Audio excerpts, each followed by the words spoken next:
Mateus, no capítulo 14, do versículo 22 em diante, a Bíblia fala sobre a passagem que Jesus anda por cima das águas.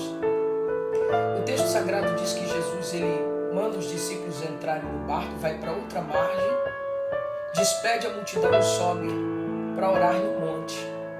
A Bíblia fala que os discípulos são apanhados no meio do mar da Galileia por uma tão grande tempestade.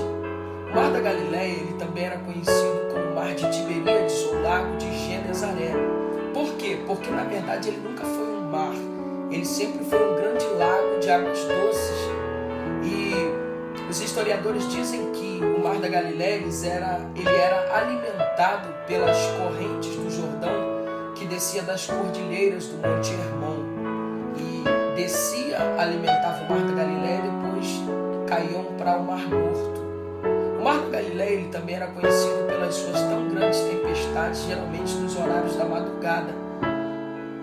A Bíblia fala que os discípulos estão dentro do mar, no meio, açoitado por ondas fortíssimas, ventos e provavelmente muita chuva. E Jesus aparece para eles andando por cima do mar no meio da tempestade. Quando a gente fala de tempestade, a primeira coisa que a gente lembra é crise, é adversidade, é momentos difíceis. E quando a gente fala sobre isso, a gente tem que entender que a crise ela tem três características negativas. Primeiro, na crise, na tempestade, a nossa visão é limitada, a gente não consegue ver direito. Quando Jesus vem andando sobre as águas, eles não enxergam quem que está andando sobre as águas. A segunda característica da crise é que na crise, geralmente nós tiramos muitas conclusões erradas das decisões. E a terceira é que nós tomamos decisões precipitadas. Então cuidado com a crise. Só que a crise ela também tem uma característica positiva. E qual é? Quando nós entramos na crise sob a ordem de Deus, porque a Bíblia diz que Jesus ordenou que os discípulos entrassem no barco e fossem para outra margem. Quando a gente está debaixo de uma ordem de Jesus, a crise, a tempestade, ela não vem para nos matar, não. Ela vem para nos trazer lições extraordinárias. Claro, a gente fica atribulado porque a gente fica com a visão limitada.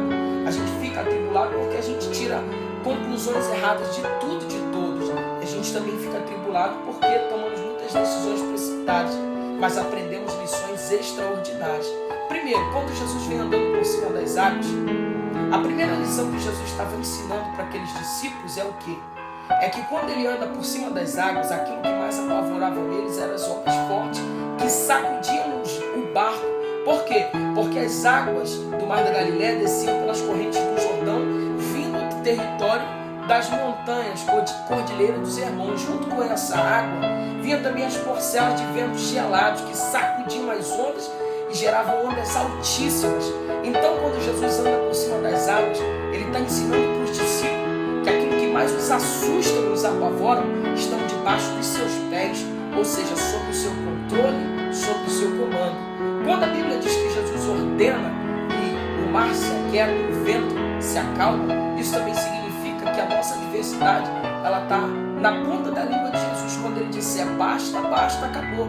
Então tira lições da crise, tira lições da tempestade. Primeiro, na tempestade, se ele te mandou e te colocou nessa, ele nunca vai te deixar sozinho, ele vai se revelar. Mas por conta da tua visão limitada, talvez você acaba tirando conclusões erradas e se precipitando. Ei, guarda o que Deus vai te falar agora. Cuidado com as conclusões que você tira da crise. Cuidado com as decisões erradas, porque na crise a tua visão é limitada. Só que Deus não te colocou nessa crise, nessa tempestade, para você morrer. Ele te colocou para você aprender a ser dependente dele. Dentro dessa crise, o Senhor está contigo, vai se revelar de maneira que você nunca imaginou e vai te surpreender para que o nome dele seja glorificado na tua vida. Amém? Pode você receber essa palavra? Então guarda essa palavra. Deus vai se revelar a você de forma diferente. Deus vai te preparar surpresas no meio da crise. E o nome de Jesus vai ser glorificado na tua vida. Amém?